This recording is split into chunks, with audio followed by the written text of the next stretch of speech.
Oh shit. Fuck. I fucked up the camera. Damn, right when we start recording.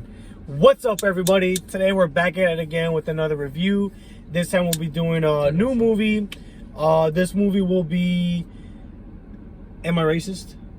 It is called Am I Racist, yeah. Am I Racist? It's kind of a weird title. Yeah, it's kind of a weird title. Am I Racist by Matt Walsh. Doesn't roll off the tongue, but... Yeah, it doesn't. For a minute, I thought it was Why Am I Racist? Yeah. I almost forgot the title.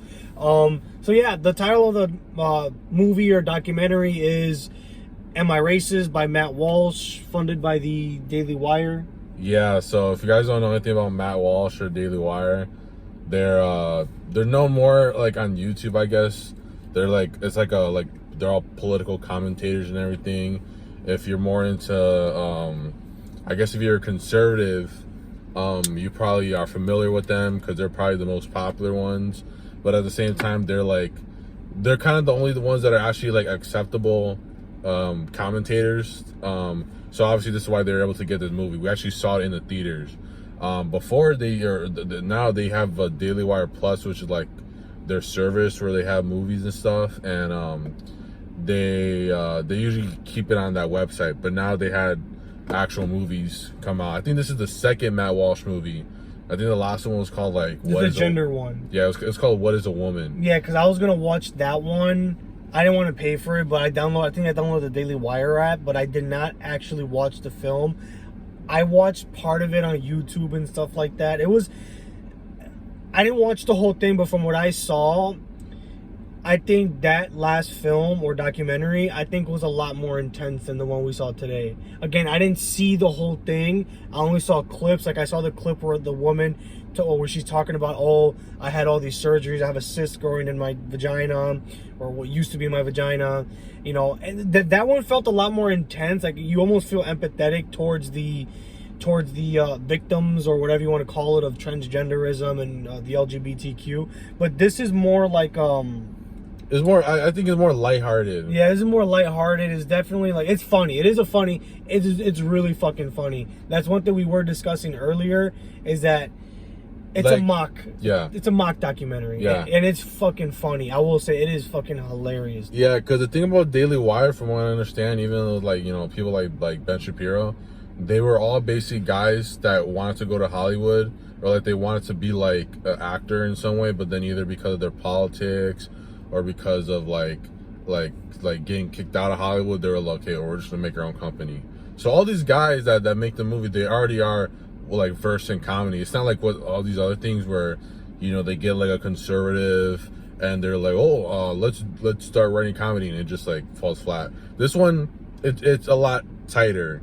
But yeah, to go back to like the main thing about the movie, this movie is like a documentary type thing, like similar to like Borat, if you're familiar with those. Or the one films. that Joaquin Phoenix did. He held that down for like, I think, almost 2 years too. He literally, real quick sidetrack, right? What is it called? I forgot what it's called. But so basically Joaquin Phoenix is supposed to be pursuing a career as a rapper, and he literally did an interview with either Jimmy Fallon or Jimmy Kimmel, where he's like, yeah, I'm a rapper now, I'm a rapper and shit. No, and literally like people thought that like Joaquin Phoenix was out of his fucking mind. And then when the documentary came out, they're like, oh shit. Yeah. He fooled fucking he was Joker before he did the Joker. That's crazy.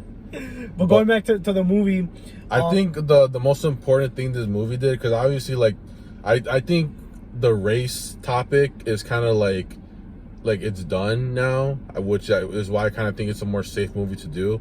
But what I liked about this movie is that it exposed like the race hustlers that exist in this whole like business, because there's like, I don't think a lot of people know. I think that's what we're kind of talking about the whole movie, and why it's kind of good it's in theaters at least, is because there's a lot of people that don't know, like, at least they're not in like that economic situation or whatever, but they don't know that there's literally like people that get paid to like talk about racism. No, but not even that. It's like they tell white people, you guys are racist, and then at the end they don't really offer any solutions. All they do is say, you can't do anything to fix yourself, but you have to pay us money to hear us complain. So but it's really contrived, and it's really funny because it's like it actually reminds me of the American Psycho movie, where they're all talking about race and all that, but they don't really give a fuck. So what I think it really is that it's like upper class people that have the money and the time to talk about bullshit like that. Yeah, it's white guilt. That's so it's white guilt, right? But what they end up doing is like, because I went to public school. I know you didn't go to public school, but I went for a minute, but I got out before. Yeah, so I went to public school, and we had a lot of like white liberals that came out from way out in the fucking suburbs, and they grew up with the money and the time and the education to learn all these fancy terms about systematic oppression and systematic racism and internalized racism and what's the other ism that I'm missing? White fragility. White fragility, all that stuff. Now the average Joe doesn't even know what that is. I think even a lot of white people in white suburbia, I think a lot of them don't even know what that is. Because when I did go to public school, it was mixed with white, and a lot of them, they didn't fucking know what that was. They fucking Polish immigrants, Italians, they don't know what the fuck any of that is. So then they end up getting sucked in from that shit, even though none of that history applies to them. And then they end up spreading that to all other different, like, Hispanic or blacks that happen to live in more affluent areas. Yeah. So they end up brainwashing them. So I think one thing that this documentary does do well is it exposes the race hustling. The race hustling, but that these people are willing to take advantage. These higher ups, the people that get paid, like the one that wrote Right Fragility. What was her name? Robin DiAngelo. Yeah. Like, people like that. They take advantage of people's ignorance, like regular middle class people, right? Regular middle class people, most, not all, but most don't know or understand any of that shit, right? So they take advantage of their ignorance and they start planning this shit in their fucking mind. Because I've met people that are not political at all, and they believe this shit. Yeah. You know, and it's almost sad to see that these people have literally taken advantage of their ignorance. I mean, they've kind of gone underground or kind of like under the radar. Because again, like, literally, it's behind closed doors. When these guys have meetings, they're either at their house or at someone's house, or they're doing like these little meetings, or they're like Zoom meetings most of the time type stuff. Yeah. But those are like the lower level ones. They're just trying to race hustle a little bit, trying to get like a little G on the side, you know. But yeah, this is not something that a lot of people know about. And even at the end, I thought when the Robin DiAngelo, because I actually was familiar with her just because, like most of the stuff that they cover in the movie, if you're really like heavily online, like I am, unfortunately, like you kind of know, oh yeah, that happened. But it was the most intense interview was when they had her and she was like, are you gonna, like, the reparation thing, like, are you gonna give him money? And I found it interesting. At first, she was like, because she did actually have the right answer, technically. She was like, well, this doesn't actually fix anything because this is a systematic thing. And then Matt Walsh, him playing another character, was like, well, we got to do what we do now. But technically, she did kind of have, because what these people do is that they go, we can't fix it because it's a whole system. Like, that's what everything comes down to. Like you being nice to like a minority or whatever, that's not actually gonna help anything because it's the whole system. So it's kind of like if you're like a teacher, because I guess they are on some levels, they're a teacher, so they gotta kind of like they gotta have a solution. So they figured out that their solution is that there's no solution. And I found it interesting when he did that but he did that class himself, and he was literally gonna go like, the answer is you whip yourself. If we're being real, he would have been like, he would have got a gun and been like, kill yourself type thing. I feel like that, because that's really what they want at the end, right? Yeah. That they think that the answer for your white guilt is just to kill yourself, but they don't really want to say that because they want to get money out of you. Because if we're being, it's like kind of like the people who kind of worry too much about the earth, and they're like, oh no, like all this stuff, like the earth is getting destroyed and everything, and it's like, if that serious about it, then you were that fucking serious, you get rid of your iPhone, get rid of your car. No, you get rid of yourself. That's the thing. I mean, that's another option. That's the actual I would truth. say just move out to the woods and be a fucking woodsman. No, because then you're messing up the woods. You're cutting down the trees too. Oh, shit. If you're that serious about how, I'm talking about people who think that literally like humanity itself is destroying the earth. Like, you know, people like that. Like, yeah, I know what you're if they're being that serious, they would, I don't know, unalive. That's what's unalive.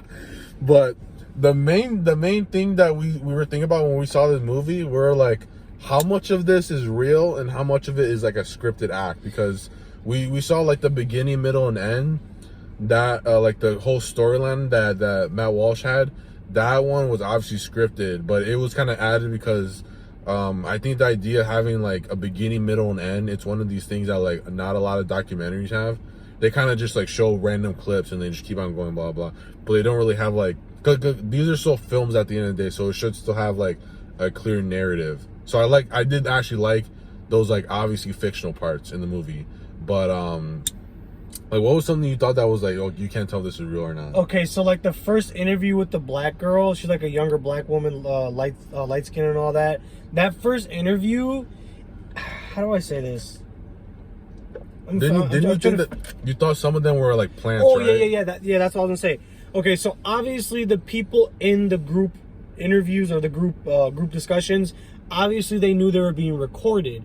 But my thing is, I think some of them were actors. Not all of them. I think some of them were actors to kind of like add some spice to it. Because, I mean, at the end of the day, this wasn't some like little shitty little documentary that he put together. Prank. Yeah. This wasn't a YouTube prank. This wasn't like a Europa kind of documentary where it's like, you know what I mean? Where it's like, it's put together with like little shitty editing. Like, no.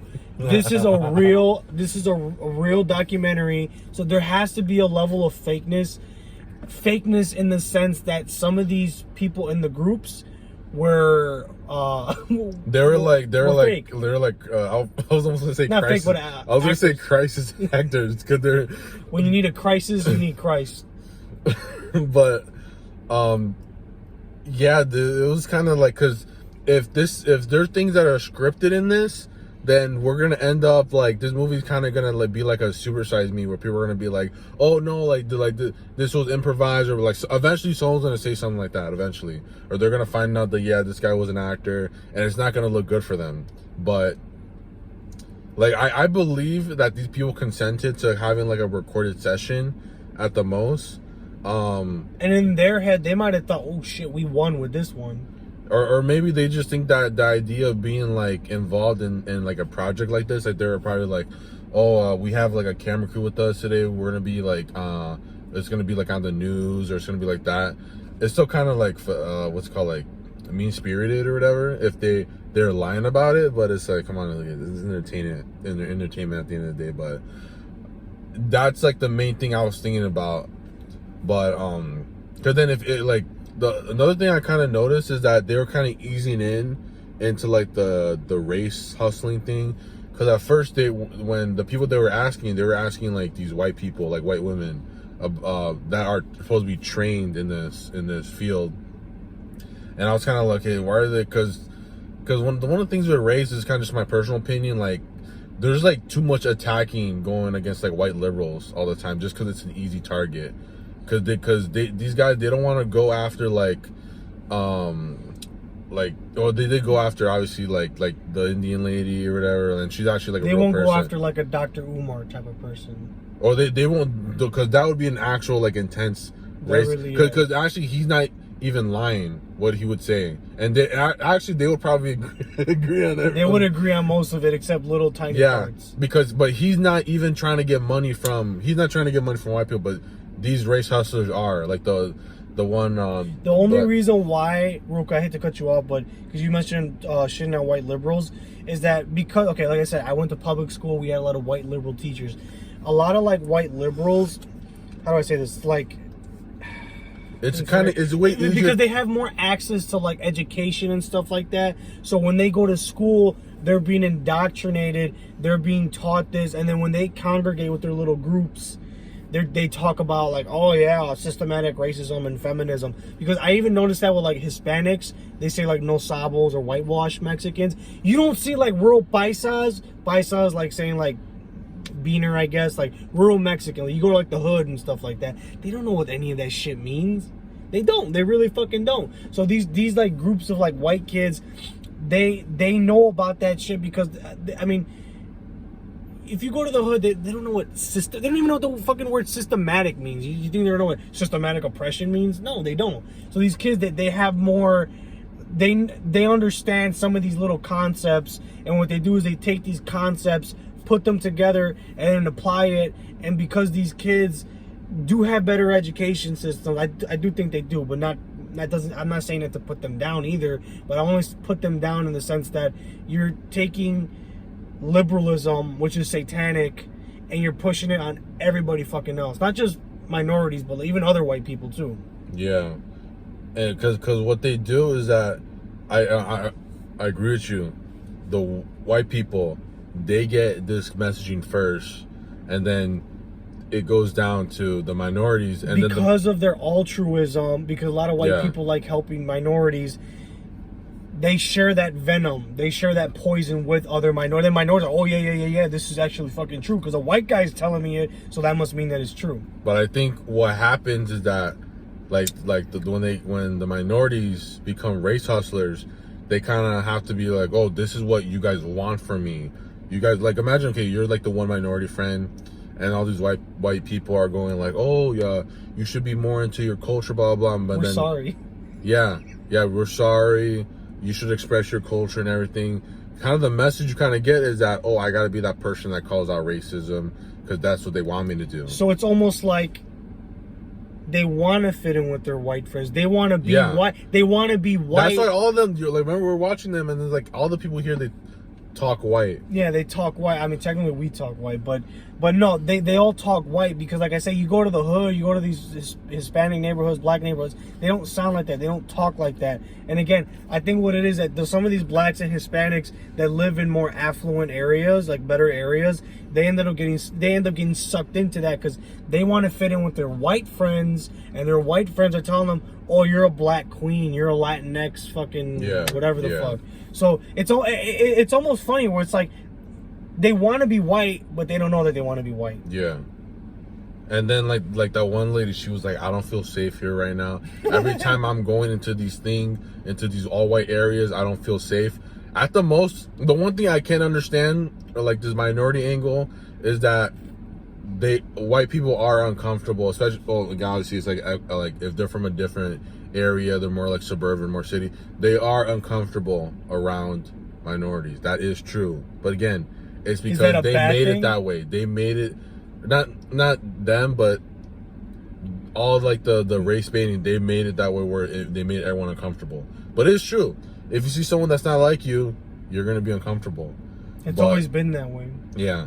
But that's the only thing I can really say is like is their problem is that they don't know how to handle themselves around, especially obviously white women. Like they always try to ever since we've been in school, it's been like they don't know how to perceive themselves or anything. Literally. But going back to the movie, another thing we couldn't tell real or fake, like all the news segments. Like obviously they said, okay, Fox 3 or whatever, but when I was watching it, I was like, if this was being recorded, wouldn't someone say that, oh, Matt Walsh was pretending to be this guy on TV? But then I'm like, but who watches because these are all like daytime television things. It's like local news. It's local news. And another thing is like, okay, like I have probably like besides Kachi, I have like probably like 2 or 3 other friends I talk about politics with, and that's out of all my fucking friends, or out of all fucking 50 of my fucking friends that I know, only like another 2 or 3 really even know what politics is. So if I brought up Matt Walsh or something, most people don't know who it is. So that I do think is kind of real for the most part. Yeah, but even then I would think like remember in the beginning when he got caught and they were like, yeah, no, this guy's Matt Walsh, blah blah blah. I could understand like higher educated, like liberals, because they're like, oh, that guy's David Duke or whatever, or like our modern David Duke or whatever, even though he's bought out by the Hollywood people, the Hollywood conservatives. But what was I saying? Yeah, just like I like, there's a lot of like parts in the movie where I kind of feel like, okay, this is like way more fictional than they're kind of leaning on to. Like, even part of me kind of thinks this would be better if it was like totally a fictional like scenario they're making. Like this guy actually wanted to become less racist. He did the training, then he started training people like that could make for a really good story, but then obviously the problem is that people go like, oh, but this isn't real. This is kind of like, you know, when you see like, I don't know, like the boys or whatever, and they're trying to like over exaggerate like the political things, and because it's a fictional thing, and then so they're gonna be like, oh yeah, like when the Homelander killed that person, that's what Trump does too. Like that's what they try to do when they make everything fictionalized.